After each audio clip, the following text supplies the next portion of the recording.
Olá, pessoal, sejam bem-vindos a mais um episódio do SantaCast Direto na Causa, o podcast que vai além dos sintomas, onde navegamos sobre saúde, comportamento e sociedade. Eu sou o Glauco. E eu sou o Júlio. E o tema de hoje, pessoal, é importante para você que é pai, né? Pai. Separado, divorciado, né? O que é? Qual coisa é? Mãe, solteira, tudo. Que vai além de, como é que é, Júlio? A criançada vai além de presentinhos, né? Sim, Vamos falar de saúde. Saúde, comportamento, principalmente alimentar do filho, né? Comportamento. Perfeito. Como que você vai mudar o comportamento da criança se você não muda o comportamento dos pais? E aí é sobre isso que a gente vai falar hoje, uma nova visão da medicina. E nós temos como convidada aqui a pediatra Gabriele Teodoro. Doutora, seja bem-vindo. A sala é nossa. Obrigada. E vamos mandar bala e compartilhar isso sobre a medicina vegana, né, doutora de pai... Perdão, medicina vegana não, olha lá. Lá dando os brancos intervalos. A médica vegana para pais e filhos, doutora. Sim. Olha, deu branco agora, não, doutora. Foi mal, vamos lá. Intervalo de novo, vamos lá. Mas vamos falar sobre esse assunto, né, doutora? Muito obrigada, gente, pelo convite. Perfeito. Adorei estar aqui, falar com vocês sobre esse tema, que eu amo falar sobre saúde, sobre pais, filhos, cuidado das crianças.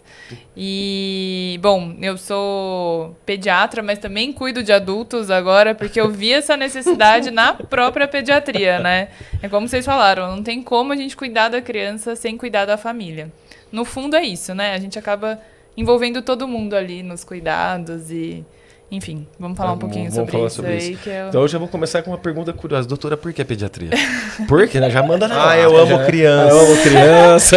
Pior é que eu amo criança. Não, porque tem o difícil é gostar dos pais.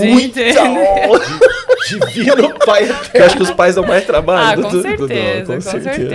Doutora, é uma baita missão você mudar o comportamento do... Porque Mas vamos lá, você começou a pediatria. Por quê? E aí você viu essa ideia. Eu comecei a pediatria, na verdade, pela neonatologia, que é a minha especialização dentro da pediatria, que é aquele que cuida de bebês até 28 dias ali.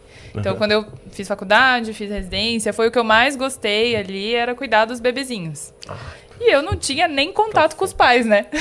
Só bebezinho. Era só bebê. Eu trabalhava basicamente em UTI neonatal. Você fica muito mais tempo, né, ali só com o bebê, alto risco e tudo mais.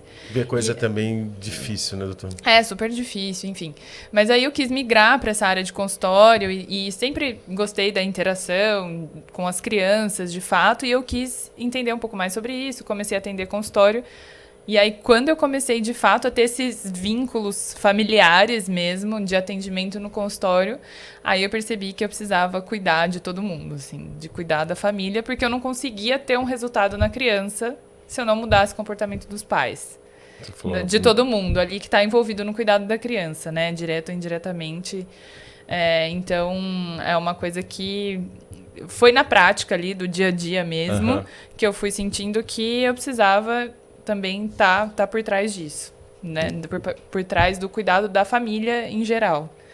Eu falo que até as consultas, elas são um pouco de sessão de terapia, assim, né? Pra mim também, porque eu aprendo muito, principalmente pra mim. Mas não é mais do que pra você conseguir esse resultado de mudança de comportamento, ou mesmo um crescimento saudável, prevenção de doenças, enfim, e comportamento das crianças, que são desafiadores. Você precisa daquele tempo ali, né, com os pais, e entender o que está passando com os pais, para depois ver o que isso reflete ali no comportamento da criança, mesmo, né, assim, desde bebezinho. Então, eu percebi essa necessidade. E você pega, por exemplo, essa questão da velocidade do mundo transformadora, né? Demais. De não cozinhar para os filhos ou dar o tablet para ele. Silenciar, né? Assiste Disney aqui e deixa a gente... Ou se não vai num restaurante, dá o tablet e fica o pai aqui no celular. Mas eu quero saber quem aqui não almoça no celular. Todo mundo, né? Todo mundo. O adulto faz isso, as crianças replicam. E aí a criança replica. Mas aí o pai teria que entrar numa dieta de detox de aparelho. Eu falo, não tem como você cobrar da criança antes de você fazer e ela ter um... Né? O exemplo arrasta, né? Ele não ensina, ele arrasta. Não tem. Então, assim, a mudança de comportamento é geral mesmo. Então, precisa disso. E tem esses desafios novos, né? Do mundo moderno, de ter acesso à internet, tablet, coisas que A biblioteca de Alexandria na palma da mão. Resumindo assim. É o que eu falo, nossa, imagina eu com esse recurso nos anos 80. Não, Jesus! Ninguém nunca ouviu falar de balsa, né? Não, deixa pra lá. Isso aí revela muito, né? Não, Guarda livros, essa. não, deixa A quieto. gente escreve depois, né? Né? E é difícil os pais aceitarem essa mudança? Como é que é? É difícil, porque é difícil para o adulto também mudar Sim, um comportamento, né? E eu, atendendo adultos também, as pessoas... Eu atendo bastante as mães, principalmente, foram as que mais me procuraram para atendimento inicialmente. É difícil você mudar um comportamento de adulto, né? Eu me vejo nessa dificuldade também, dos rituais que eu tenho e de tudo. Quando alguém me fala, não, você precisa fazer... Quando a gente vai tratar uma doença num adulto, eu falo, olha, você tem pressão alta, você precisa fazer caminhada 30 minutos todos os dias. É difícil incluir um comportamento novo, mudar outros comportamentos. É difícil para a criança também fazer, mudar um comportamento que ela tem. Então, todo esse processo, assim, vai um tempo, precisa de um... Eu acho que até as consultas são importantes para isso, para a pessoa entender o porquê que ela precisa fazer aquilo. Acho que fica mais claro quando você consegue explicar o que está acontecendo, o que é a causa, como que dá para você agir naquele problema e o que vai ser o seu resultado. Do que simplesmente falar, ó, vai lá, faça isso. O que isso está causando? Tá vendo esse comportamento? Ele acontece por conta disso. Sua criança está agressiva porque ela usa muito tablet. Então, a gente trabalha nesse processo. Entendi. Porque eu acho que daí, pelo menos, você tem um propósito ali para mudança, né? Se você não tem propósito, acho que não... Fica difícil, né? Mudar, só né? colocar por colocar. Eu vou lá na pediatra... não vou comer açúcar. Não vou comer açúcar. Pronto, não vou comer açúcar. Você tem um porquê? Na primeira é parecida lá no chocolate, você vai comer, entendeu? Não tem tá bom, vou comer hoje. Aí, a mesma coisa com as crianças, né? E com a família, com os pais. Acho que isso, quando bem explicado e determinado um propósito, faz com que a mobilização seja melhor e maior. Vai ter falhas, óbvio, todo mundo vai ter, né? Assim, nessas mudanças são difíceis mesmo. Os avós não participam também, né? Tem os pais e filhos e perguntar, sabe por quê? Tem aquela coisa assim, a pai cria, os avós... Como é que é? Estragam, né? Estragam. Tadinho dos avós, calma. Mas faz parte. Tem aquele das antigas. Olha, tá magrinho demais, tem que comer. Olha o problema. Que menino Isso é outra coisa difícil. Mudar esses padrões também que a gente tem de noção de saúde, por exemplo, para uma criança. Quanto mais gordo, melhor. Um bebê. Por que a gente tem isso, também, né? Doutora. Tem isso. Por que é um bebezinho? Acho que é por causa pra poder apertar, imagina. É fofo. Aí dá vontade de Mas aí a gente entra num âmbito de comparação entre as famílias que não vai ter um resultado, não tem fim, né? Na verdade, eu falo que fica às vezes no consultório lá, mas o filho de fulano tá pesando tanto. Mas é a comparação, qual é o boi mais gordo, sabe? Cara, isso não traz nada em reflexo de saúde. É mais saudável por conta disso? Não é, entendeu? Não tem nada a ver. Existem outros parâmetros pra gente avaliar, curvas de crescimento, enfim.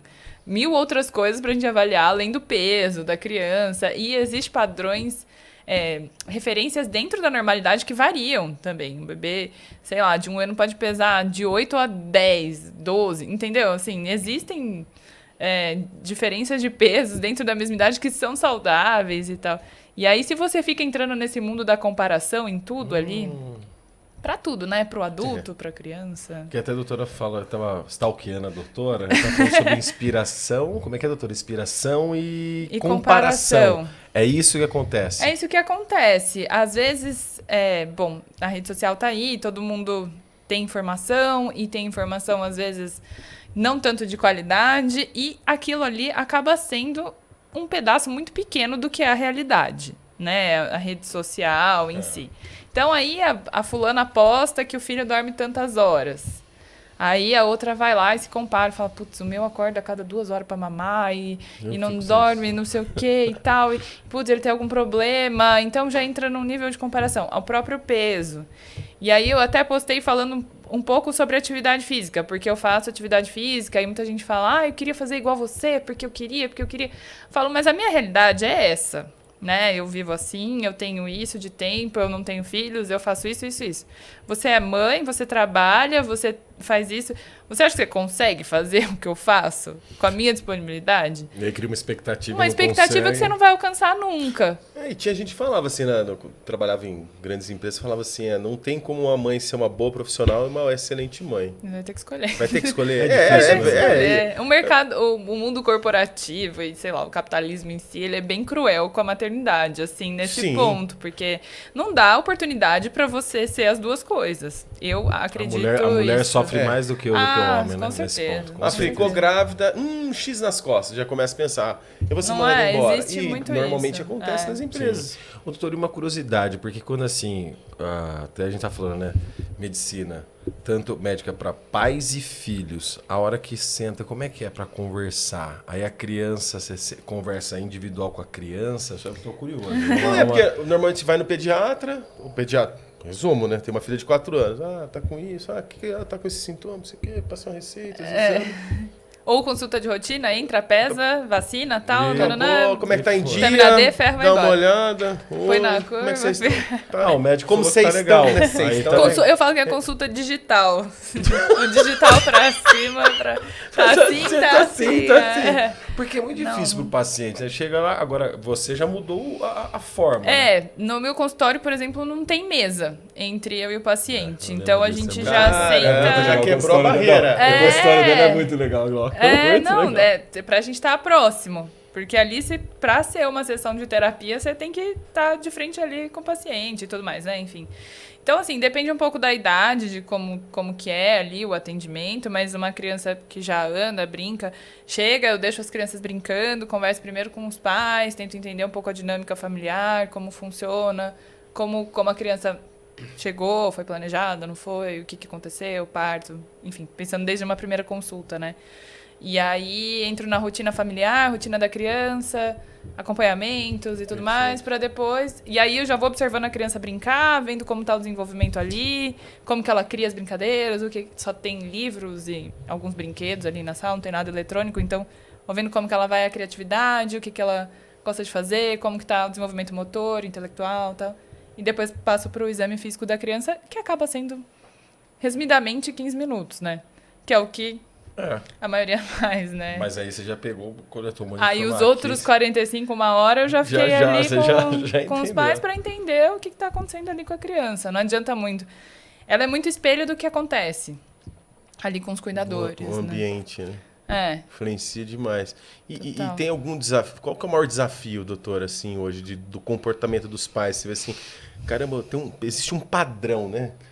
Os pais fazem isso. Ou tem. Não sei se eu consegui ser claro na minha pergunta. Eu acho que assim, o maior desafio, na verdade, é as expectativas que os pais criam sobre criar uma criança. Então, assim, desde o nascimento, por exemplo, tem uma expectativa que a criança, sei lá, com X meses vai dormir a noite toda. Que com Aí eu falo, eu conto ou vocês contam? Então, assim, que a criança... sabe aquela coisa assim, a criança, não vai chorar, ela tá chorando porque, sei lá, entendeu? Tipo, a criança vai chorar. Tem coisas que a medicina não vai explicar. Não tem como. E aí eu acho que essa expectativa que se cria, e super normal, né? Assim, a gente cria expectativa em tudo e tudo mais.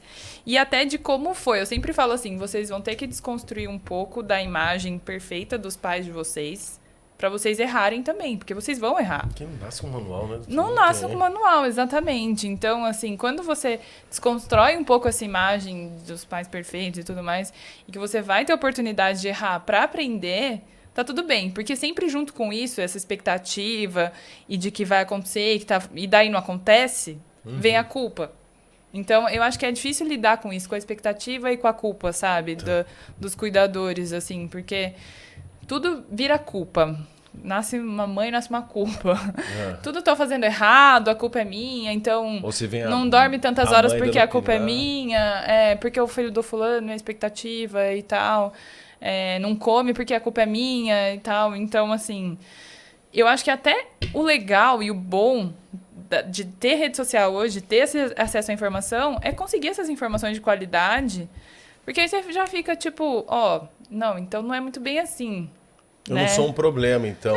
Parece que essas coisas se repetem em outras crianças, é um comportamento que acontece e tal, é difícil mesmo. Eu acho que também tem essa coisa assim de... As pessoas acham que vão ter um boneco em casa. Eu ia perguntar isso, porque assim, É. tem um filho planejado, aí aquele filho que foi meio acidente. Na aventura. Como é que você percebe que o planejado, os pais são mais dedicados? Ou Eu acho que não tem muito a ver, assim, com planejado ou não planejado. Eu acho que tem muito a ver com informação. Mais ligado à informação. E o que ajuda muito isso é, por exemplo, já ter uma consulta pré-natal com o pediatra. Então, esse processo de ter informações já está ligado o que pode acontecer ali no parto, quais são os primeiros cuidados, o que pode acontecer, né, o que vai ser depois, quando volta, quando não volta. Ter essas informações da pessoa que vai cuidar da criança, você já fica, né? Então, eu acho que a busca do acesso à informação tem mais diferença do que, assim, então, pais mais alienados do que em relação a ter filhos planejados ou não, sabe? Eu acho que o cuidado pode ser... Né? Independente disso, mas é mais essa dedicação ao conhecimento mesmo. Acho que isso pode trazer mais diferença, assim, pro cuidado. Legal. Igual eu ia cortar par, ímpar. Vai, né? Você vê que o homem, o pai, ele tá dedicado a fazer isso? Porque geralmente fica tudo mais pra mulher. Mas e o homem nessa parte? É que eu acho que, assim, algumas responsabilidades acabam sendo femininas, como gestar, parir, amamentar.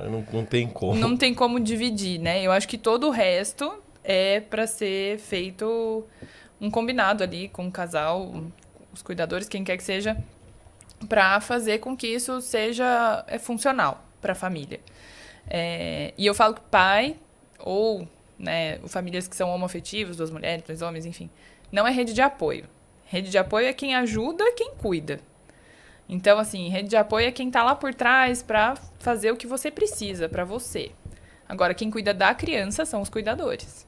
Então, a responsabilidade é dos dois. Dos dois. Eu vejo hoje muito mais um empenho das famílias dividirem isso de uma forma que dê para fazer igual, né? Assim. Mas a gente sabe, por exemplo, a licença maternidade é da mãe, né? Então, muitas vezes, o pai ou o cônjuge, quem for ali, cuidador, volta a trabalhar. 5 dias. 5 dias? É muito pouco. Alguns conseguem férias, fica 20 dias. É muito pouco. Tem algumas empresas que dá 4 meses. Aí a gente tá falando de... Tem muito. 4 meses que é... Não, mas tinha alguma coisa na parte de farmácia, eu não lembro, mas enfim. Mas é assim. Então, assim, eu acho que já começa aí essa discrepância de não conseguir dividir igual por conta disso. E aí, depois, eu acho que daí vai muito do contexto familiar e de como eles conseguem se organizar para isso acontecer. Mas, na minha opinião, os dois são responsáveis pelo cuidado integral da criança. Então, deveria ser uma coisa responsabilidade dos dois. E pai separado? Acontece também, mas aí o cuidado também é dos dois. Né? Mas assim... aí normalmente vai os dois ou só vai um e aí repassa pro outro? Não, outro... sempre vai. No meu consultório sempre foram os dois, que eu acho que é importante. E o pai aceita numa boa ou vice-versa? Aceita. Tipo, vamos. Não, aceita. Assim, a gente tá falando cuidado de saúde ali da criança. Seu filho, você não quer? Ou, né? Tipo, vai ficar de birrinha? Vai ficar mordido? Não vai ficar mordido. Vai virar elefante, colega? Você vai virar tromba? Vai tropeçar na tromba? Não pode tropeçar na tromba. Da tromba, vai ficar nervoso. Caramba. Que isso, que horror. Vai, eu cortei sua pergunta, mas... Não era isso. E assim, de todos, assim, qual que é mais dedicado, o homem ou a mulher? A mãe ou o pai, nesse caso? Acho que depende da família. Para essa mudança assim... de comportamento. Mudança de comportamento. Eu acho para seguir as suas orientações. Quem você vê que puxa ali... eu acho que depende da família, assim. Eu já vi dos dois lados, assim. Já vi tanto... mulher, homem, assim, já vi dos dois lados ter. Porque eu acho que depende um pouco de qual orientação que é, enfim, de como que isso afeta diretamente ali. Afeta na amamentação, vai ser mais difícil para a mulher, o homem vai ter que ajudar mais. Afeta mais, sei lá, no exercício que o pai tem que levar, então ele que vai ter que se empenhar mais. Então, eu acho que depende um pouco ali das orientações, mas eu vejo que é bem dividido, assim. E já pegou na nossa frente um choque. Eu falo que sempre tem umas lavação de roupa suja no meu consultório. E aí, doutora, você fica assim, só... eu espero, né? Já que é a sessão de terapia ali, a gente tem esse tempo. É bom, porque acaba se resolvendo. Várias coisas acabam se resolvendo, assim. O pior é me colocar na parede, então. né? E aí, doutora, o que você acha? Ela tá falando, o que você... Nossa, tá aqui, aí já... Acende Olha, o rojão e joga o rojão pra doutora. Eu tenho que... Saia justa, viu? Desvencilhar ali das Agora saias a justas. pergunta. E gêmeos, doutora? É Nossa, difícil. gente, é um Nossa. caos. Outro para, né? dia, não para. Outro dia encapetado mesmo, são, né? tinham 2 meninos gêmeos, assim, bebês, 9 meses. A hora que eu olho, um tá mordendo a cabeça do outro, assim, tá bem tranquilo, sentados, brincando. sussa, A hora que eu olho, o outro mordendo a cabeça. Falei, tá tranquilo. Caos. Sempre um caos, sempre, mas eu amo. Deve ser legal, Eu amo, é muito legal. A gente fazia... Esses pais vão pro céu sem escalas, assim. Porque quando falava, ter gêmeos é um karma. É um karma ter gêmeos. Imagina por quê, né? Imagina Quem por tava quê. falando pra você da minha mãe, né? Nossa mãe teve 11 quilos de barriga. Doutora. Imagina. Explodir. Nossa Ave Maria, Senhora. coitado, sofreu. A gente né? Essa vai apontava pros... nada, né? A Não, gente não apontava imagina. nada. Nossa Senhora. A ponto de jogar barro numa enfermeira, que tinha um hospital perto de casa. Meu A Deus. cidade onde a gente morava tinha terra, água, e as enfermeiras passavam todo dia, eu olhei pra De ele. branquinho, né? De branco, Catava barro barro nelas. Pensa. Que ideia genial, né? 4 anos? Acho. 4 anos. Era capeta. Imagina isso dentro do meu consultório. Mas, nossa, deve ter os As brinquedos, ideias. aqueles brinquedos, aquelas As ideias, né? Sobe aqui, pula, tal, escala. E o que você vê no comportamento das crianças hoje, doutora, assim? Olha, eu vejo que, assim, hoje realmente tá muito influenciado pelo digital, assim, né? Então, é muito cedo o acesso a celular, tablet, enfim. E isso altera mesmo o comportamento, tanto é que lá onde eles produzem, lá no Vale do Silício, as crianças não têm acesso, né? Porque eles sabem... Que engraçado. Né? Até os, sei lá, 17 anos, eles não podem ter celular, tá? Quem produz não deixa os filhos usarem. Então, realmente, isso altera comportamento, desenvolvimento. E isso impacta na fala, impacta na ansiedade, impacta na alimentação, impacta no comportamento com os pais, né? Agressividade, dificuldade no sono. O sono deve pegar. Imediatismo, crise de ansiedade, né? Então, hoje em dia, os diagnósticos dos transtornos mentais estão muito mais frequentes, cada vez mais cedo nas crianças, adolescentes. Transtorno de déficit de atenção. Mas essa ansiedade que causa, assim, você ficar 1 hora sem o telefone, você já fica, meu Deus, o que está acontecendo na vida, né? No mundo, né? Então, isso também causa nas crianças. Até a forma delas se expressarem, doutora. Com certeza, muda com bastante, certeza. né? Primeiro que atrapalha na fala, então ela não consegue, atraso de desenvolvimento mesmo de fala. E aí, depois isso, que é o imediatismo que causa esse acesso no telefone, enfim, em desenhos, o que seja, que as coisas são resolvidas muito rápidas, né? E aí elas também querem isso na vida. E não é assim que acontece, né? E tem uma determinada idade, doutora, para, segura um pouco um tablet.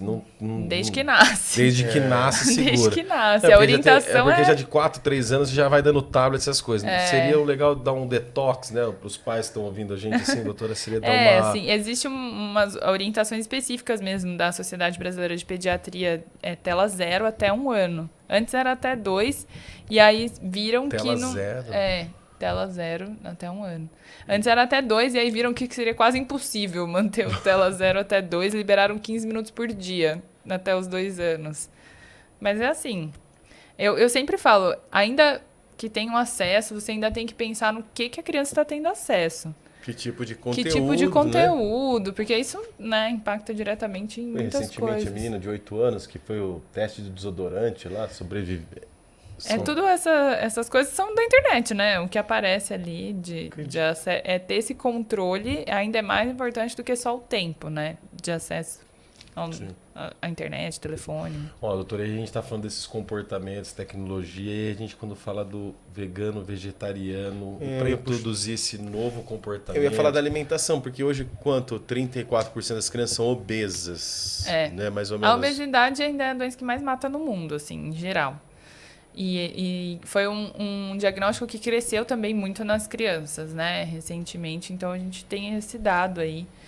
E a própria recomendação da Organização Mundial da Saúde, pensando em saúde geral de adultos, para prevenção de doenças, tratamento de doenças, essas doenças crônicas não transmissíveis, que é diabetes, pressão alta, obesidade, né, evitar o infarto e tal, é ter uma dieta baseada em plant-based, né? Baseada nas plantas vegetais. É ter predominantemente isso na sua alimentação. Então, isso em geral, né? Pensando para todo mundo ali. E aí, pensando mais específico, assim, numa dieta vegana ou vegetariana para o público infantil, é possível, é saudável. Já existem documentos que atestam isso, que a dieta vegana ela é saudável em qualquer fase da vida. Assim como pode ser uma dieta onívora, desde que ela tenha um acompanhamento médico, regular, nutricional, seja uma coisa balanceada, porque dá para você ser vegano não saudável.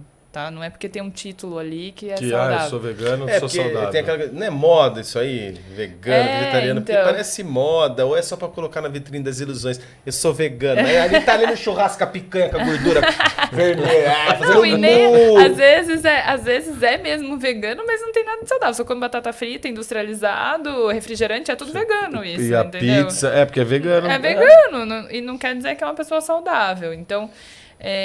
hoje em dia já cresceu muito as famílias, pessoas que querem ser vegetarianas e veganas no mundo. Até eu comentei esses dias sobre um estudo que foi feito na França.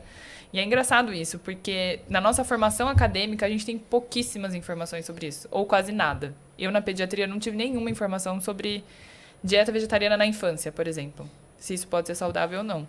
E aí eu chego no consultório, chega uma paciente para mim vegana... Nossa. O que você faz, né? E aí teve um estudo da França fez justamente isso, foi buscar tanto na faculdade quanto nos formados, né? Como que eram as orientações deles sobre esses pacientes que chegavam para eles. E aí teve mais de 90% que desrecomendavam essa dieta por não ter acesso à informação e não saber, falta de conhecimento, não saber que pode ser saudável. Então a falta de conhecimento também traz isso, né? E além de mitos e estigmas que a gente tem sobre... então você vai ter anemia, então você não vai crescer. Não tem a proteína da carne, o necessário. Porque você acaba desencorajando o paciente até de isso, querer... exatamente. Era isso, aí desencoraja. E aí, quando ainda tem essa transição vegetariano-vegano, que a pessoa deixa de consumir qualquer produto animal, é mais desencorajador ainda, assim. Porque ainda algumas famílias que chegam vegetarianas, muitas pessoas... focam muito no consumo de laticínios e ovos, tá, para suprir, porque a verdade é porque a pessoa não entende o que é aminoácido, proteína, para que serve, de onde vem, como funciona. Essa é a verdade. Porque se a pessoa estudar, ela consegue entender que você tem essas fontes no reino vegetal e tá tudo bem. Então é falta de conhecimento mesmo. E existe essa carência na formação acadêmica mesmo, né? Então, e eu percebi que não no Brasil, no mundo, né? Na França, esse estudo é internacional, não é nem do Brasil. Então existe. E aí muitas famílias veganas, vegetarianas me procuram por eu ser também e saber que eu vou acolher essa decisão deles. O que deveria ser de todos os médicos, não só dos médicos veganos, né? É o meu ponto de vista. Porque a gente está tratando de saúde. Você gostava de picanha viva? Não gostava muito, não era muito fã. Mas eu passei por algumas dietas que comia muito frango, ovo, enfim. Tive um distúrbio alimentar relacionado ali com isso. E aí eu não conseguia mais comer, por comer tanto eu não conseguia mais comer. Resolvi parar. E aí depois eu resolvi estudar. Daí tudo começou a fazer sentido. Tanto na parte biológica ali da saúde... E aí, depois, por um propósito maior de saúde do mundo, assim. Ambiental mesmo, Daí, resolvi tornar... Mas você fala do mundo, doutor, a gente fala da crise climática, de tudo, né? Mas o solo brasileiro, por mais que jogou qualquer coisa, cresce, né? Nasce, vai lá. Fala, o João e o pé de feijão, tá sai, já é um feijão, jogou feijão, vai lá. Como que é isso para ter não se torna mais caro? A gente até teve uma discussão com o nutricionista outro dia sobre isso. Não fica mais caro ser vegano, vegetariano do que... Não é. Até mesmo para os filhos? Não é. É mais barato, na verdade. A gente ainda tem muito uma ilusão, assim, de que você vai tirar a carne e colocar alguma coisa no lugar. Você vai preencher, na verdade, com o que já tem, que é o básico do brasileiro. Arroz, feijão e legumes. Arroz, feijão. E aí a carne, hoje em dia eu acho que a carne é a coisa mais cara, né? Eu não sei porque eu não compro, mas eu acho que é a coisa mais cara que deve estar perto do arroz e do feijão, da couve, deve ser o mais caro ali, né? Então acaba sendo mais barato. E é isso, é porque a dieta vegana, vegetariana, ela é simples. Ela não precisa ser difícil, não precisa ser complicada e não precisa ser cara. E dolorosa também, né? Porque tem gente que fala, é tão difícil, mas eu gostaria. Mas é tão difícil. Exato. E aí é que eu falo, quando eu falei pra vocês da coisa do propósito e tal, fica muito mais fácil quando a pessoa chega com um propósito que ela quer. E eu tenho algumas pessoas que me procuram, adultos hoje em dia, pra acompanhamento, porque quer ter uma alimentação mais plant-based e tal. Eu falo, mas vamos lá, vamos ver o propósito. Por que você quer isso? Porque é moda? Não vai funcionar. Não, moda não. Porque eu quero perder. Moda vai ser uma semana, vai vir aquela pico. Aí não tem. Porque eu quero perder tantos quilos até o carnaval. Também não vai funcionar. E eu vou namorar no carnaval? Esse cara, né? Ai, meu Deus. Então essas coisas não funcionam. Eu prefiro mostrar pelo lado da saúde. Então, eu já mando lá no colesterol. Olha aqui, esse colesterol alto, você sabe como você vai diminuir? Diminuindo o produto animal, da sua dieta. Então, aí, quando fica esse propósito, eu acho que principalmente de saúde hoje, meu caminho é mais fácil para mostrar isso para os pacientes. E quando você teve essa visão, doutora, dessa, vamos dizer, nessa medicina, essa nova visão, da saúde integrativa, que fala, da saúde integrativa. Principalmente da criança e dos pais. Você sofreu preconceitos dos colegas mais tradicionais? Tipo, essa pediatra aí tá fazendo isso? Porque a gente tava até conversando. Sim, né? Não vai pra ação, não, você tá viajando. Vai bater a Gabriela, doutora Gabriela. É charlatão. Isso. Eu acho que, assim, a primeira coisa é entender que quando a gente pensa em saúde integrativa, é pensar além do sintoma. Realmente, a gente buscar a causa. Vai direto na causa. Na causa. E hoje em dia eu trabalho num público que trabalha muito... Eu trabalho muito com prevenção. As pacientes conseguem chegar para mim com saúde já, num estado de saúde. Então, eu consigo trabalhar mais na prevenção. E aí, a busca dessa prevenção, ela vai além, né, de você só pesar e medir o paciente. Não tem como. A gente tem que olhar além. E a segunda coisa é fazer isso baseado em evidência científica. Então, não é tirar da cabeça. Não é uma coisa...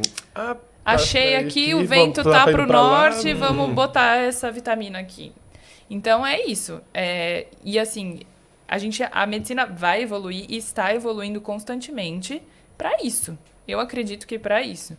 Para entender que lá dentro da sua mitocôndria tem um negócio que funciona assim, que é a melhor cozinha, para o seu corpo funcionar melhor. E que quando isso está em falta, sua imunidade fica meia boca.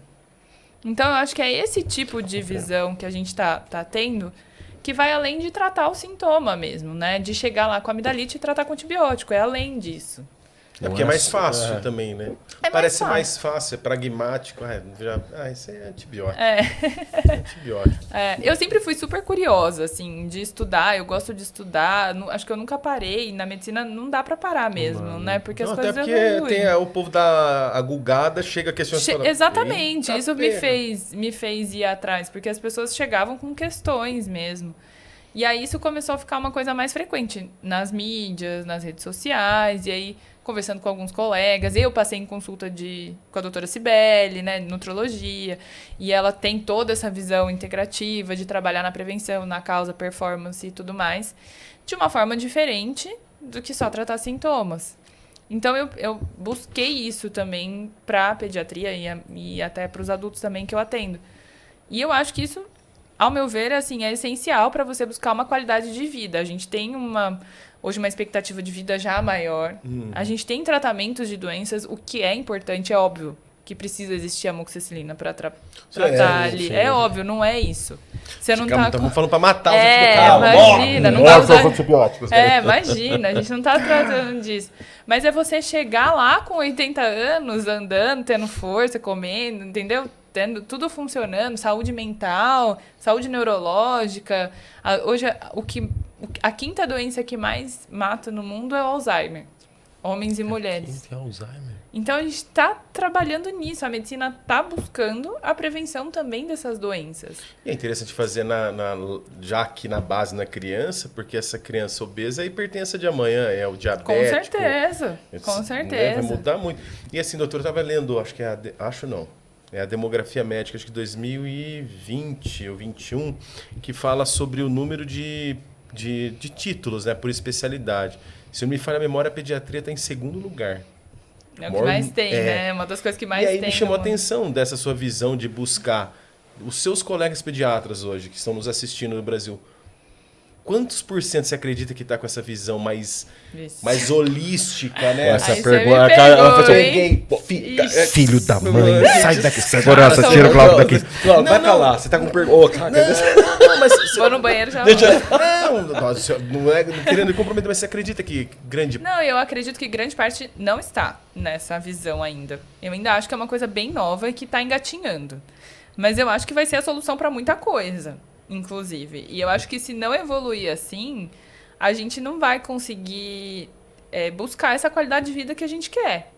E assim, o que a gente está vendo é que hoje em dia os adultos e os idosos estão buscando isso e são coisas que deveriam ter feitas na infância.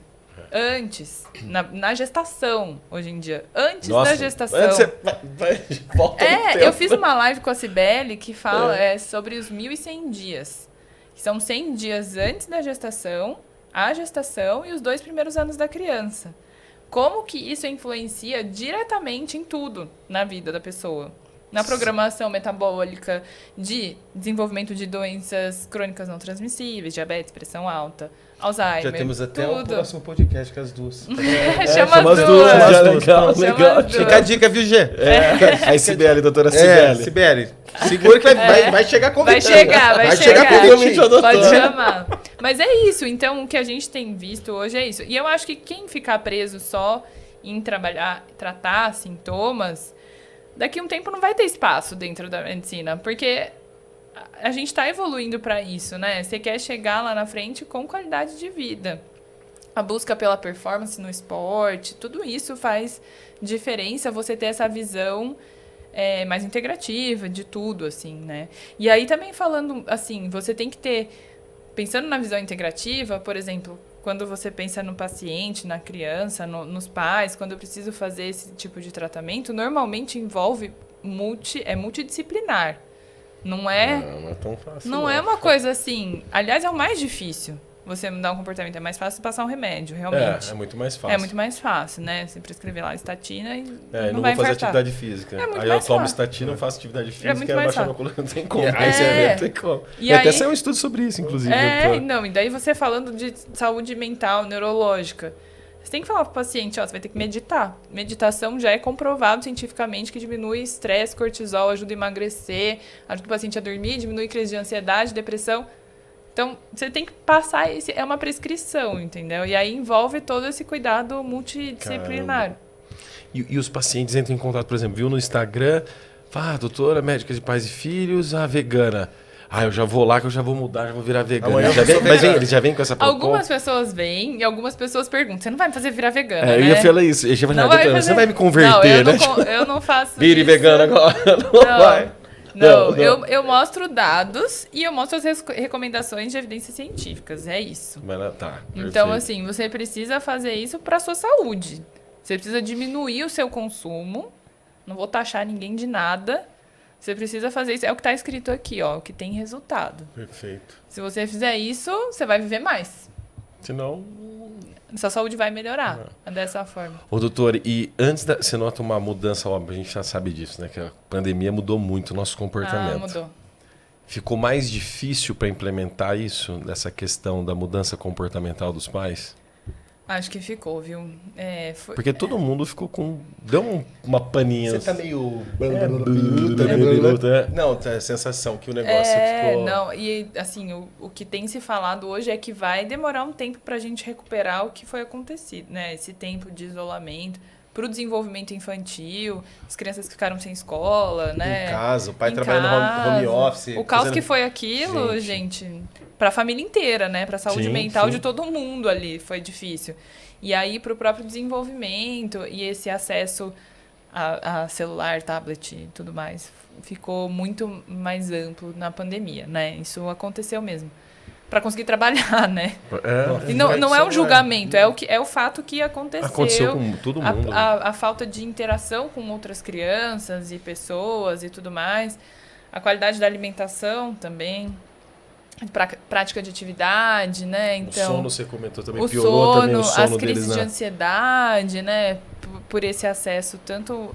Muitas pessoas trabalharam mais na pandemia por estar de home office, e aí o tempo todo na internet. Não tem fim, né? Você está em casa, não desliga.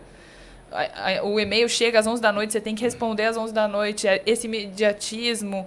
E aí o cuidado de... Né, Júlia? É uma hipervigilância total. É obrigação social de ter que responder rápido. Isso. Né, e agora parece que eu tô sentindo... Essa semana atendi uma paciente, ela é nova, acho que ela tem 27 e tal. Ela começou a trabalhar, se formou, começou a trabalhar, começou a pandemia. E daí ela ficou 2 anos de home office, iFood, sei lá, sabe, assim, tipo, desandou a vida. Aí ela gostava de fazer dança, era o que ela gostava. Fechou a escola de dança, né? Ficou fechado, porque era atividade em grupo e tal. Ficou sem atividade física. Então agora que eu tô sentindo que as pessoas estão voltando a procurar a melhorar de novo essa saúde. E a mesma coisa com as crianças. Então agora tá voltando assim, nossa, precisa mandar pra fono, porque a criança ficou com atraso de fala. Precisa recuperar essa parte da escola. Precisa voltar à interação, os casos de autismo, enfim. Aumentou. Transtorno de déficit de atenção, aumentou muito. Ô, doutor, e aí você, por exemplo, nessa parte da dieta, até ia brincar, que eu sou brincalhão, né, doutora? Na época, minha filha não comia tomate, legumes, eu comecei a ser criativo com a alimentação. E assim, funciona. Existem vários meios de você... trabalhar com restrição alimentar, mas um deles é criatividade, envolver a criança no preparo. Igual ele que se veste de dinossauro pra buscar a filha. Senão ela não vai embora. Não vai na escola.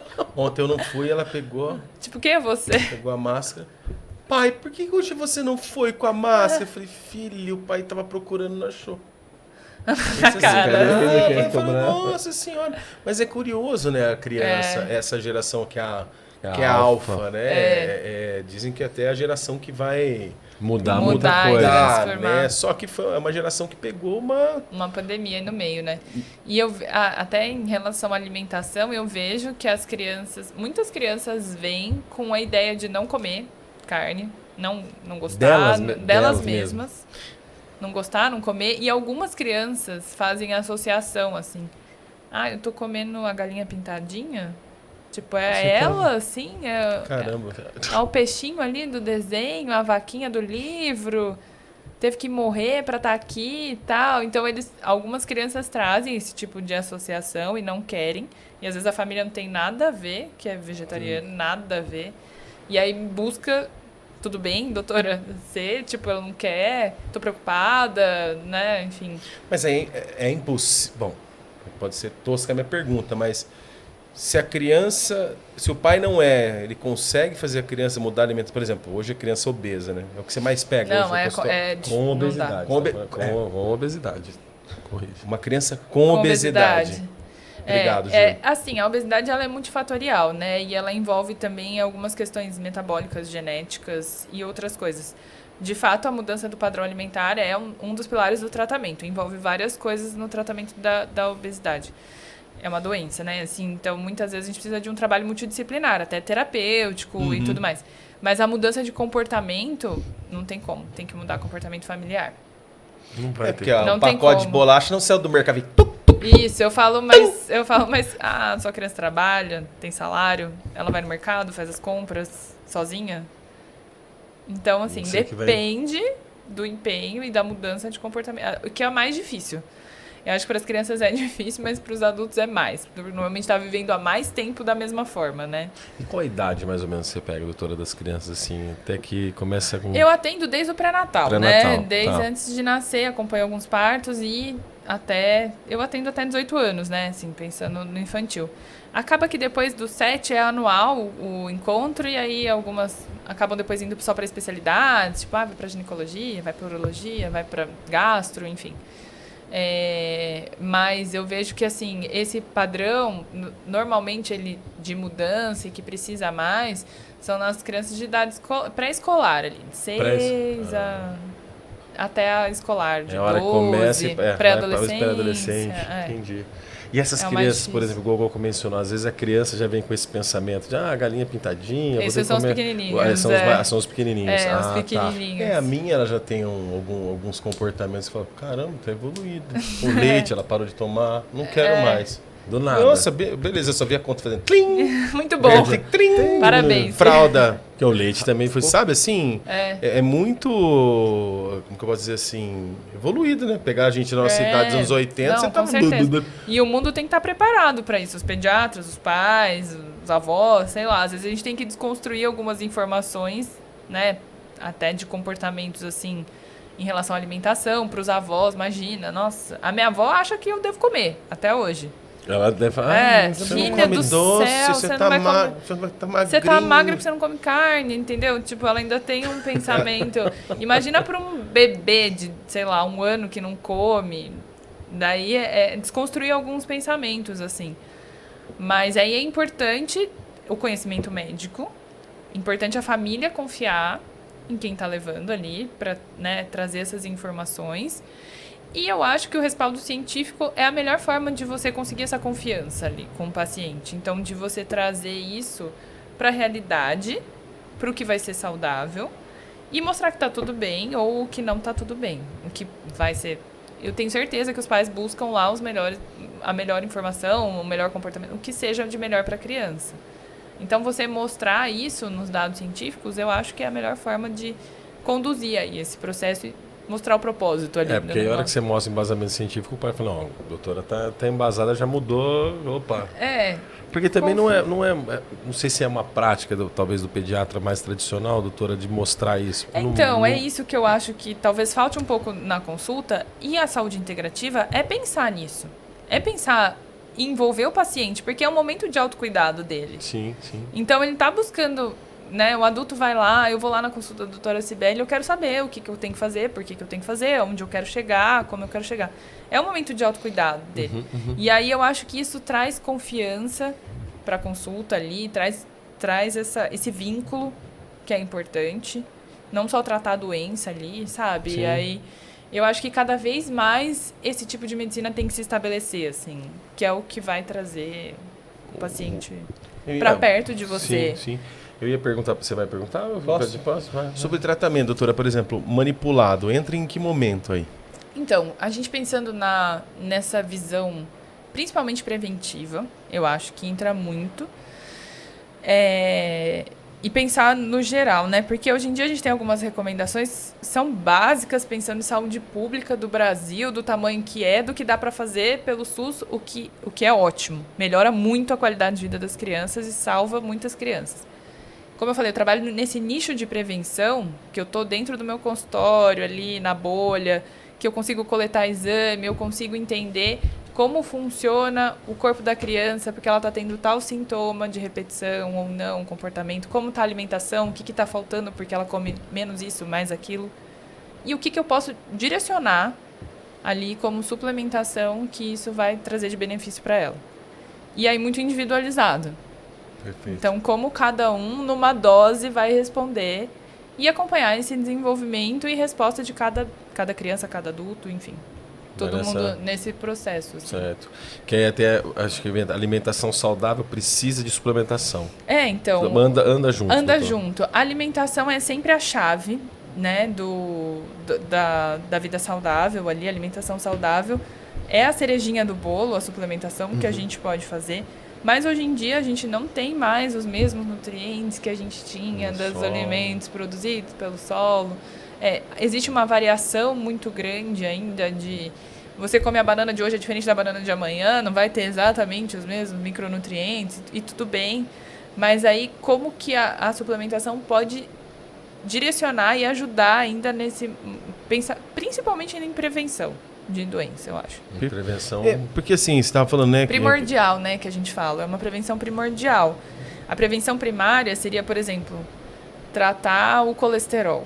A gente está pensando antes disso, antes de você ter, né, entender. Hoje em dia existem testes genéticos que a gente vê as enzimas do seu corpo lá. Como que...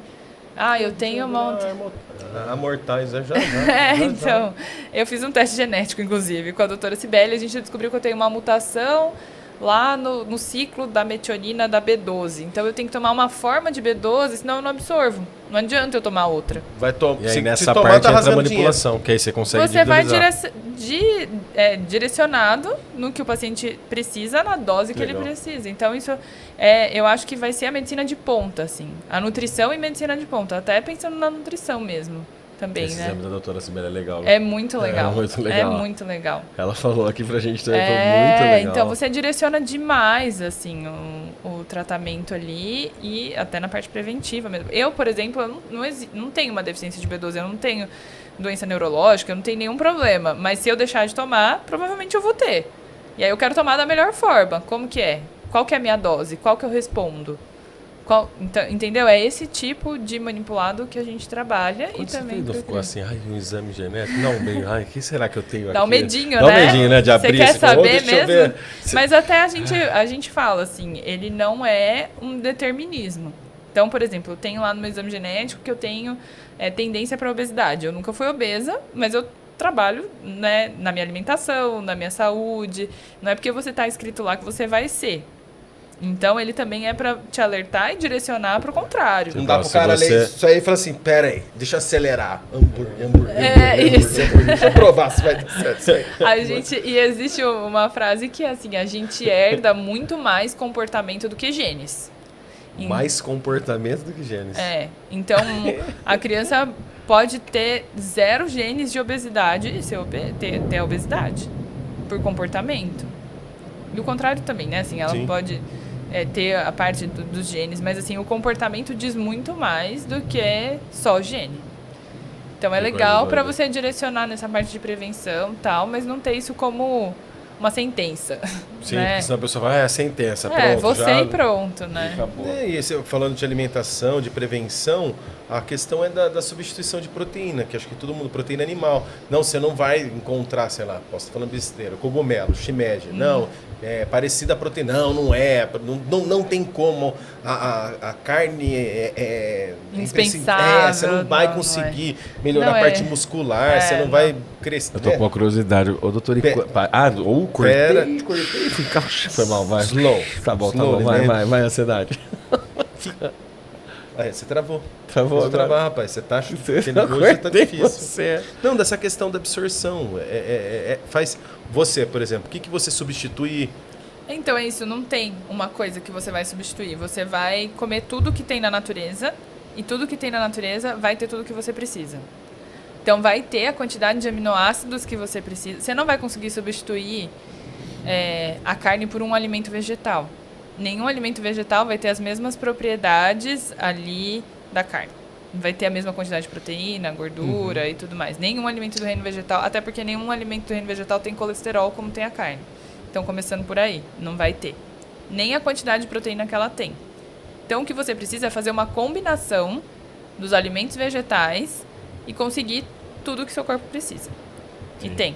Você consegue, nessa combinação, fazer a ingestão de todos os aminoácidos essenciais, não essenciais. Você consegue fazer toda essa ingestão de proteínas, de tudo.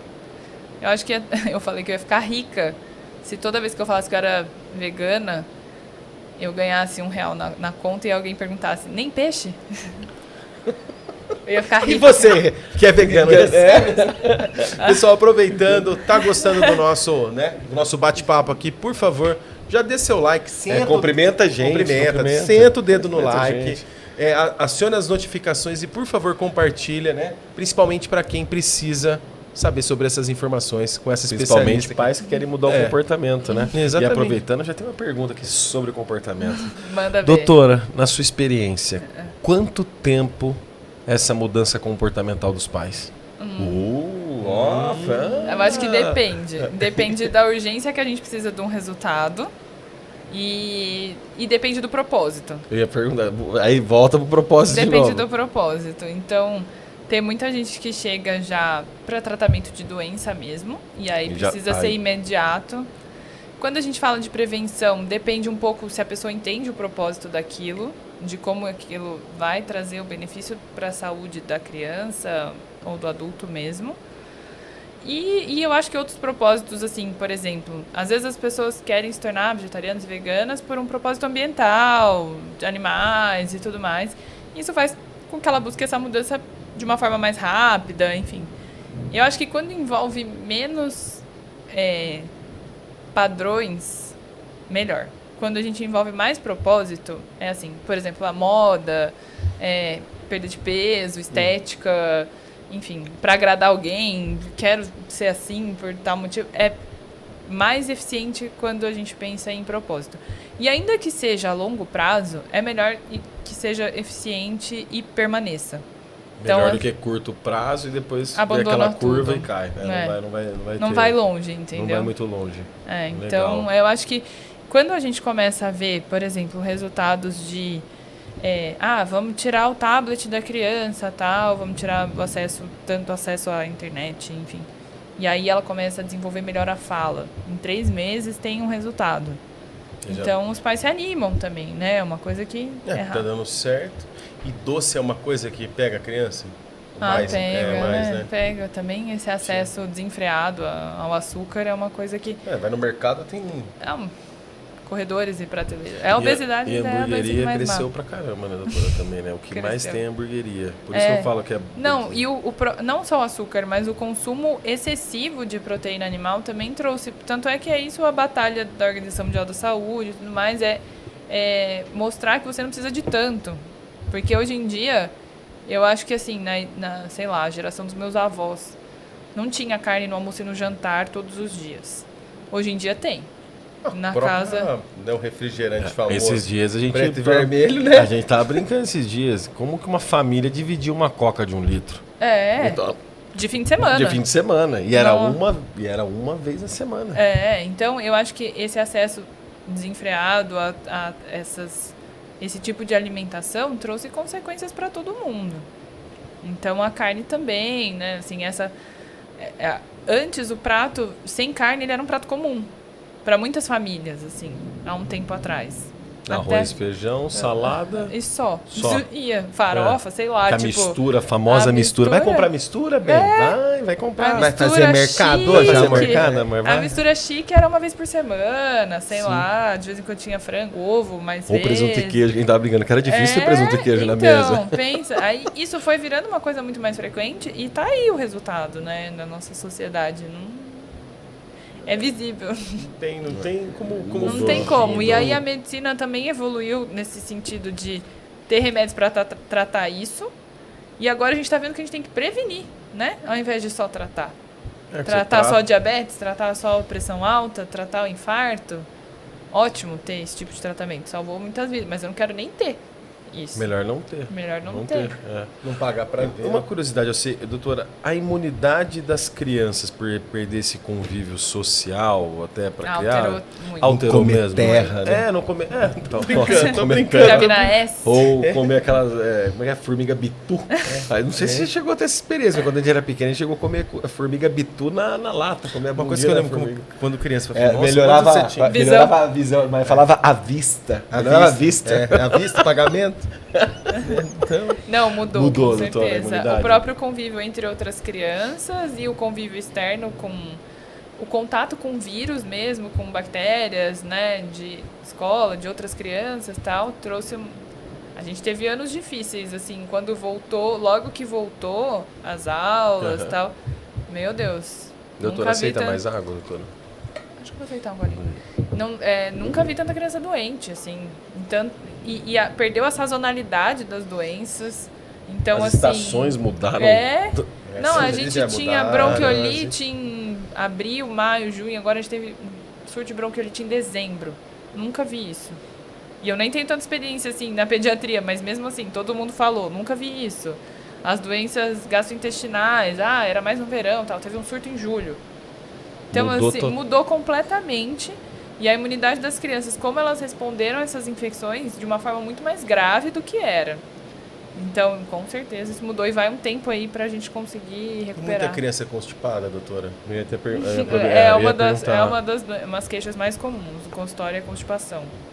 E para tratar isso, aí tem que mudar a alimentação? Basicamente a alimentação, mas entra com alguma suplementação para essa... Precisa também. Precisa assim, entrar. Hoje em dia a gente já sabe o intestino, segundo o cérebro, produção de anticorpos e tudo. Então a saúde intestinal, em primeiro lugar, para você ter uma saúde boa. E aí tem que batalhar nesse tratamento. E aí investigar a causa, né? Por que está acontecendo isso?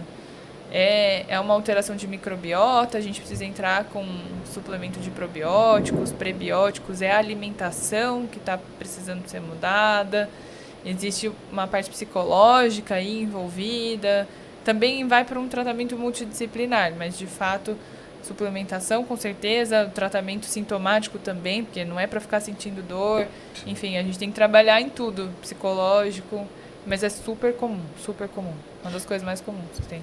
Pegou já um caso assim, uma criança muito obesa, doutora? Tipo, lembra o Michelin do caminhão, sabe assim, bem cheia que a gente vê? Uma criança com obesidade, né? Com obesidade, sim, que é muito desafiador. É muito desafiador. Ela tá viciada no açúcar. Na internet. Assim como adulto, é um tratamento muito difícil. Mas quando chega o pai, o casal e mais a criança... Você tem que trabalhar em tudo. Normalmente tem que mandar todo mundo pro nutricionista, todo mundo terapia, todo mundo atividade física. Mas deve ser muito legal fazer todo mundo junto. Imagina, o ambiente, todo mundo, um encorajando o outro. Porque às vezes, igual ela falou, o exemplo arrasta, né? Uhum. Que é clássico isso. Só que você levando a criança e o pai e a mãe não seguem, não adianta nada. Mas imagina, vamos supor, se for os três empenhados para ter essa... Eu tenho bastante família que tem, ainda sem chegar em graus obesos, né? Assim, pensando até na prevenção, tá ali num sobrepeso, mas enfim, já precisa entrar com tratamento ali, eles se empenham. Vai a família toda. Não, deve ser legal. Que veio na minha cabeça agora. Nossa, fiquei imaginando todo mundo trabalhando junto para um propósito único. Muito legal, porque você une a família, né? Às vezes tá cada um no canto ali, tá todo mundo no celular e acaba unindo ali para fazer uma coisa boa, né? Para a saúde de todo mundo, é ótimo. O que eu tava falando, eu não sei se você lembra, quando nós éramos pequenos e assistir filme, era todo mundo no sofá, sentados juntos. E hoje é todo mundo... Cada um no seu quadrado, né? Cada um na sua... no seu mundo, né? Cada vez mais conectado, Não, eu você acho desconecta da sua vida, da realidade. Mas aí eu acho que isso que a doutora faz... Acho não, né? Não sou formado em achismo, mas acredito que conecta mais os pais. Já você na consulta, isso, né? Já começa ali essa conexão. Essa conexão já começa na consulta. Já começa ali. Colocar um de frente pro outro, a gente vai conversar, vai ouvir os dois, vai entender o que está acontecendo. E sente às vezes uns pais retraídos, assim? Tem. Sempre tem. Eu trabalho, né, sempre com outros profissionais também. Às vezes a consultora de amamentação vem, tá acontecendo isso, tal, tá o paciente assim, não vai falar. Aí vai na osteopatia, a osteopatia fala, olha, tá acontecendo isso. Aí na consulta percebe. Então a gente vai cercando, sabe? Você vai dando aquela... a gente vai chegando pelos lados ali, vai entendendo por que aquilo tá acontecendo, por que não quer falar, como que tá, né, não quer... Enfim, a gente chega nesse lugar. E quando eles voltam pro retorno, assim, conseguiram colocar em prática tudo, como é que é, doutora?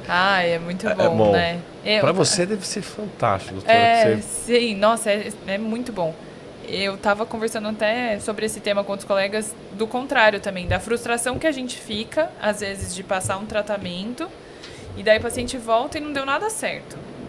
E aí você fica assim, putz, onde que eu errei, né? Eu errei, foi no tratamento, na prescrição e tal. E aí hoje eu procuro saber, assim, o quanto você está disposto a mudar para que isso aconteça. De 0 a 10, me dá um número. Não é uma escala. Me dá um número aí, dá um termômetro para eu saber o que está acontecendo. Porque às vezes vai depender muito mais disso do que eu passar uma prescrição lá de probiótico. Aí tomou o probiótico, não adiantou nada, mas enfim, mudou o resto, não mudou, não teve... Então, aí não volta na doutora. Aí não volta, os exames não mudaram. Então, essa frustração existe também. E eu fico me questionando, será que faltou falar com mais empenho com o paciente? Será que faltou explicar melhor? Faltou eu mostrar por que isso funciona, por que isso não funciona? Às vezes não comprou nem o que tinha que fazer, não foi fazer o exame, sabe? Existe esse lado também. E o outro lado, quando volta com tudo, nossa, é sensacional. Isso deve ser adesão ao tratamento, né? A adesão é sensacional. Porque acho que o maior desafio do médico não é ali só a consulta, né? Nem o diagnóstico, nem o tratamento. É a adesão ao tratamento. Porque muitas vezes não... Na grande maioria não tem adesão, ou às vezes fala que o médico é ruim, eu fui lá e mas ele também não deu continuidade. Então, eu acho que eu tô tentando descobrir e trabalhar nisso, assim, porque é importante tanto criança quanto adulto, mas eu acho que essa visão de você tá junto no consultório, ter o tempo para a pessoa falar, ser ouvida, mostrar as dificuldades, porque você pode trabalhar nisso, né? Você identifica ali o que é. Então, não, você tá muito estressado, seu tempo de tela é muito grande. Não adianta só passar o probiótico, você vai ter que ir pra terapia, você vai ter que controlar o seu horário de sono, você vai ter que pagar a luz, entendeu? Então, você também... Esse tempo de qualidade de consulta faz você ter essa visão melhor. E eu acho também essa coisa de mostrar o porquê das coisas tem ajudado na adesão melhor ao tratamento, assim, sabe? Meu nicho já é um pouco nisso, da prevenção, assim. Eu tenho poucos pacientes que já chegam doentes, de fato. A Sibeli também, ela falou isso, assim. Ela trabalha bastante nesse processo da prevenção, que é mais difícil até, porque você fica... Quer dizer, a pessoa fala, tô bem, não tô com pressão alta, o que eu vou fazer aqui, né? Mas aí você mostrar o porquê das coisas, de novo aquele propósito e tal, eu acho que envolve um pouco mais o paciente, então... ter esse retorno é muito bom. Assim, eu acredito que a criança também, quando volta com o feedback para a doutora, acho que Nossa, é mais... É sensacional. A criança, você vê a criança com... Escovou o dente, comi salada, só tomei sorvete uma vez na semana. Que legal. Não, é muito legal. Fui fazer atividade... Deixei o celular, assisti menos TV, é sensacional, é muito bom. E doutora, quem tem problema cardíaco ou diabetes, pode ser vegano ou vegetariano? Deve. Deve. De novo, é uma das recomendações para tratamento de doenças crônicas não transmissíveis, é ter uma dieta plant-based. Você não precisa ser vegano, você tem que ter uma dieta de 90% de vegetais, baseada em vegetais, frutas, verduras e legumes. Cereais, leguminosas, frutas, verduras, é isso. Legumes. E tá lá, assim, é recomendação científica. A diabetes, até a causa da diabetes, assim, muita gente acha que é só consumo de açúcar e tal, ela tá muito relacionada ao estresse metabólico causado pela gordura, pelo colesterol, que vem de origem animal. Então, assim, existe uma ciência ali por trás, e quando você consegue mostrar isso pro paciente e pros médicos também, né, assim, você consegue trazer essa informação... tudo faz sentido. Por que você pode usar? Você pode ser vegano? Você pode. Você vai ter tudo que você precisa. Vai ser melhor pro seu corpo, enfim. Atleta pode ser também, criança pode ser, gestante pode ser, quem amamenta pode ser. Todas as fases da vida você pode ser. Que vai ser saudável. E ela é uma das recomendações para prevenção e tratamento dessas doenças. Então, eu acho que ver também a nutrição com esse sentido, fora do sentido só estético, é uma coisa muito boa, assim, que tem agregado muito para a medicina, esse conjunto da nutrição com a medicina, assim, porque, né, anda junto. Que o alimento seja seu único remédio, isso já é sabido, assim. E que você não precise usar de outros remédios, que ele seja o único. Então, trabalhar nisso é muito bom. E aí, quando você vê a nutrição... Hoje em dia não. A dieta, a nutrição se tornou uma coisa muito presente na mídia pelo ponto estético, né? Então, tudo traz para o ponto estético, emagrecimento, tudo é emagrecimento e tudo mais.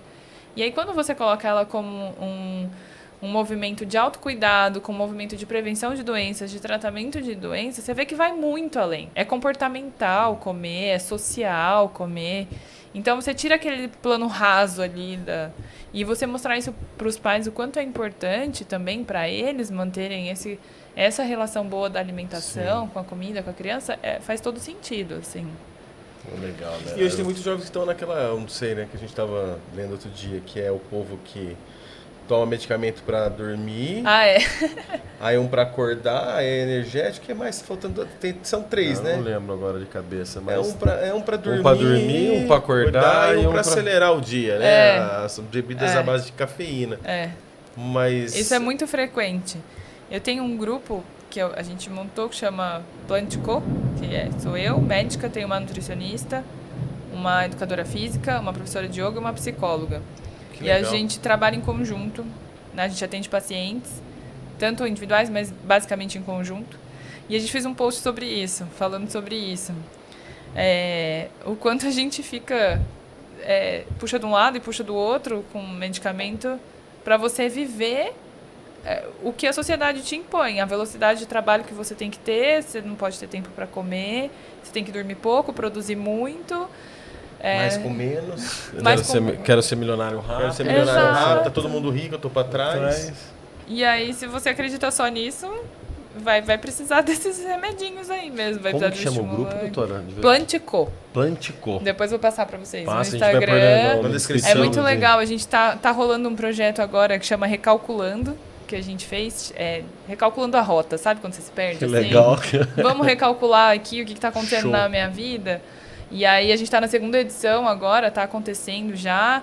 E aí é um grupo de pessoas que a gente tem, todos os profissionais passam as informações, então a gente dá informação tanto da parte da meditação, da parte do mindfulness, da parte de saúde, de prevenção de doença, atividade física. Como que você pode colocar esses pequenos hábitos no seu dia e recalcular a rota para ter uma vida um pouco mais saudável. E não é para ser vegano. A gente só mostra lá o que traz de benefício você ter uma dieta com os vegetais, as frutas, verduras. Porque às vezes a pessoa não come nem o mínimo. Não é que ela precisa ser vegana, ela não come nem 3 frutas por dia. Ela não tem o hábito de comer, ela não gosta. Ela toma só Coca-Cola, entendeu? Não toma água. Você já começa ali. Então você precisa tomar um tanto de água. Reflete quantas pessoas você saiu pra almoçar no seu antigo trabalho. Você sentava, quantos? Eu não vivo sem. Eu não vivo sem. Não, e nem consome o mínimo necessário ali. Tipo, 3 frutas por dia, 5 porções de legumes. Não come.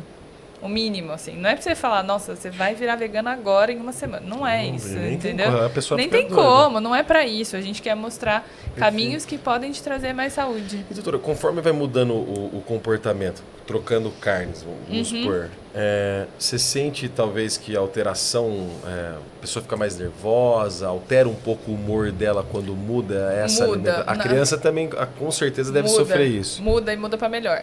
Sério? Muda pra melhor. Tirando a carne, muda pra melhor.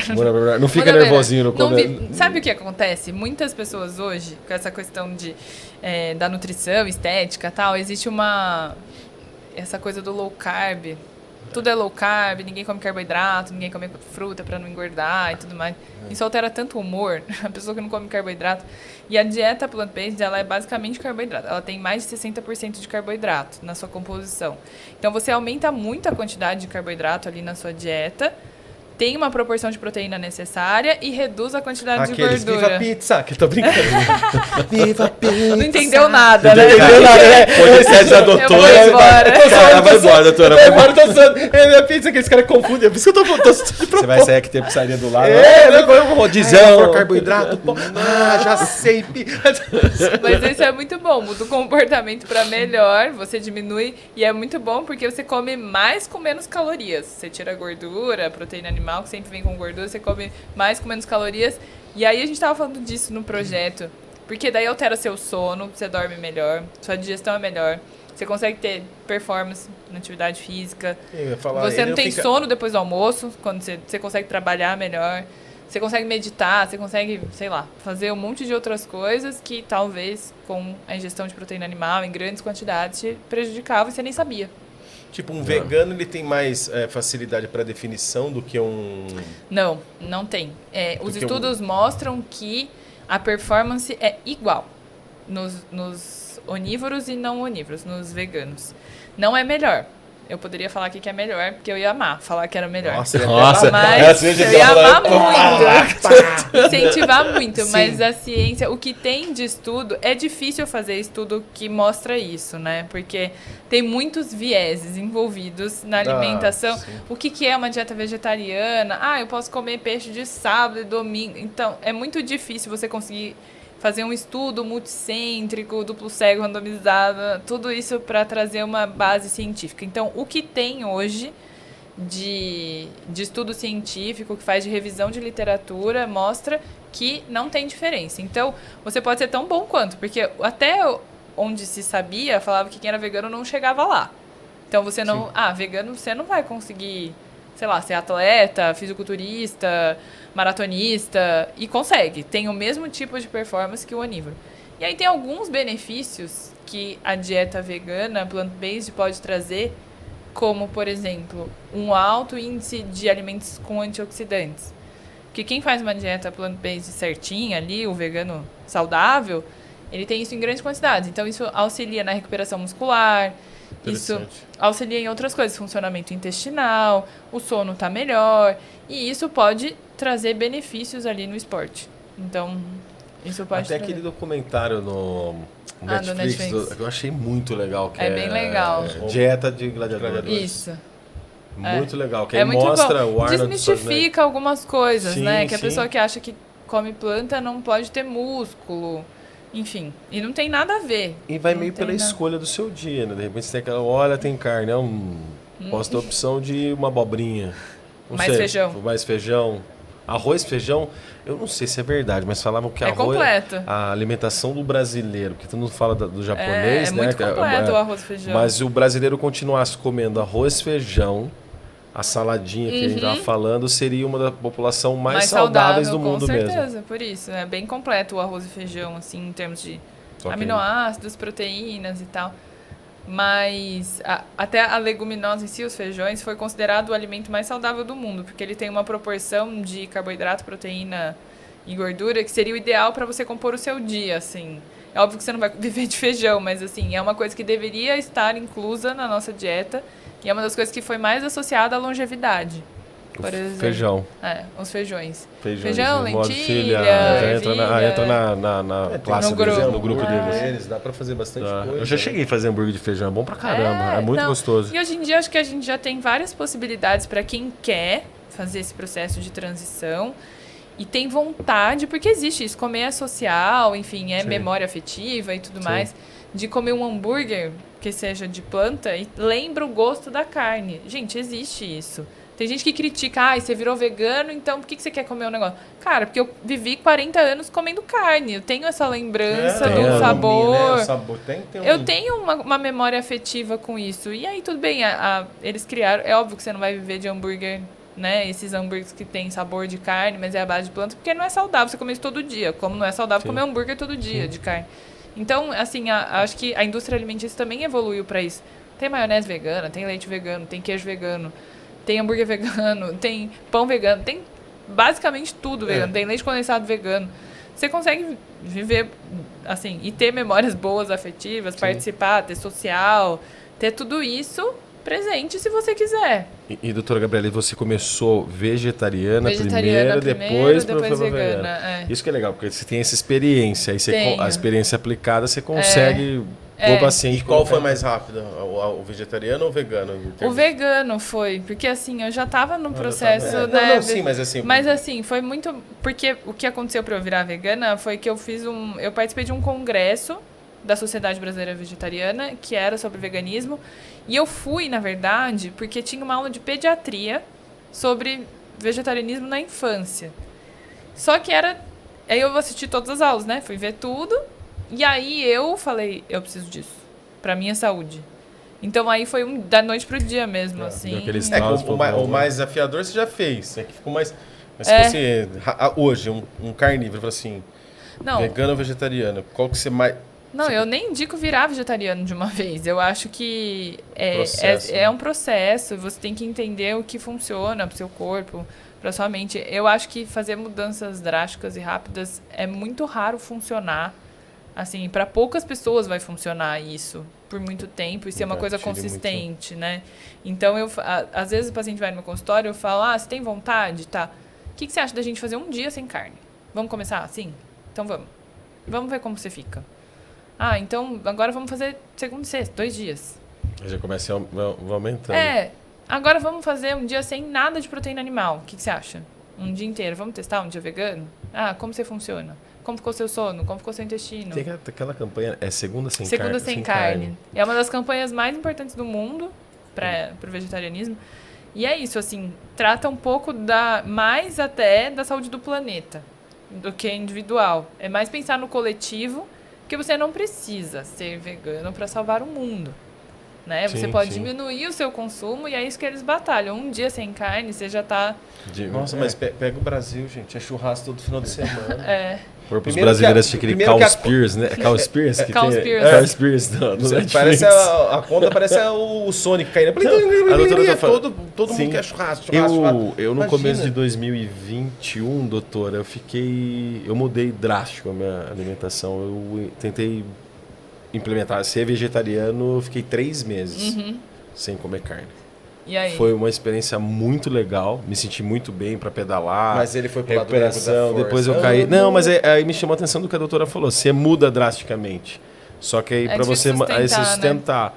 Mas, por exemplo, hoje eu não tinha isso antes de tentar aplicar isso. Eu acho que a informação, quando você traz aliada e esse acompanhamento... Porque muita gente fala assim, tentei, mas putz, fiquei muito magra, perdi muito peso. Provavelmente porque não fiz um acompanhamento direcionado. Sim. É a mesma coisa do onívoro, assim, sei lá, vou fazer um low carb. Aí perde um monte de peso, perde massa magra e tal. Porque não fez direito. Vou fazer, sei lá, fez sem acompanhamento, fiquei doente. Mas aí no caso dos pais, os pais não podem ter isso, né? Ele vai ter que mudar, porque se pega uma criança com obesidade... Mas aí não é opção, né? Tratamento.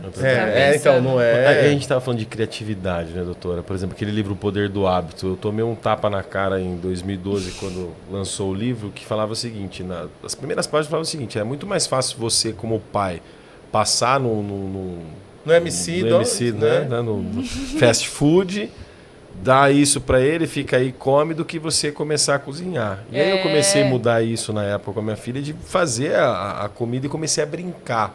Isso você também estimula os pais a fazer, sei lá, a comida... não é recreativa, mas é criativa, né, doutora? Criativa, então, por exemplo, participativa, né? Eu fazia purê de cenoura, fazia como se fosse um sol, assim, com um desenho, e as folhas do alface era como se fosse...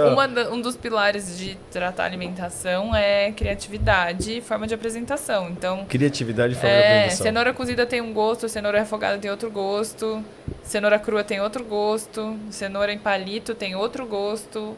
Tem outra apresentação, tem outro envolvimento, então isso faz parte também. Tanto a participação, é super importante envolver a criança nas tarefas diárias da casa, entender como funciona. A comida não chega ali no prato, ela foi feita, ela foi preparada, onde está, é assim que faz, corta e tal. O que cabe a ela ali na função dela e participar, para ela se sentir envolvida e saber que aquilo faz parte da vida dela ali, da rotina da casa, da família. E as formas de apresentação, como isso pode mudar, instigar a criança a buscar e tal. Isso é importante. É super importante. Até o adulto, talvez. Até o adulto, né, até com a o criatividade. adulto, Eu também gostava de fazer isso. Faz o solzinho, a faz uma gente enjoa de cumbuquinha. comer, sei lá, só feijão de uma forma. Aí faz o hambúrguer de feijão, vai fazer a lentilha de outra forma, hambúrguer de lentilha, faz assado. Igual você pensar no ovo. Tudo bem que a gente tá falando mais pelo vegetariano, mas o ovo mesmo você tem diversas formas de você comer. Mas vários alimentos, né? E isso é bom porque... A gente cair tanto na mesmice de comer a mesma coisa sempre é ruim. Você não consegue, tanto numa dieta onívora ou vegetariana, é ruim. Você tem que ter uma variedade ali dos próprios alimentos entre eles. Senão você não consegue consumir todos os micronutrientes. Até por isso que a gente suplementa. Porque ninguém consegue ter uma variedade tão grande assim. É muito difícil. Né? Você não vai conseguir. Tudo orgânico, né? Você consegue um tanto. E trabalhar nesse tanto é importante. Porque vai trazer benefícios. E aí o que não dá, a gente ajuda na suplementação, né? Enfim, é pra isso, mas é super importante. Então, um pai que tem uma criança que gosta de doce, aí ele vai tirar o doce, ela fecha a cara, chora, faz escândalo. E aí ele fala, ela precisa parar de chorar, toma o doce. Esse pai tá lascado, né? Porque toma o doce, toma o diabetes, toma tudo junto, né? Já teve o caso de um pai falar assim, eu tentei, já falei, mas eu não consigo. Ela fala, eu não desmereço a dificuldade que é, porque eu sei que existe, pra mim também é difícil. Eu vi, outro dia eu li num livro, o paciente falando um relato, assim, né? O médico falava, a mãe falou que não conseguia ficar sem comer açúcar, acho que era alguma coisa assim, comer doce e tal.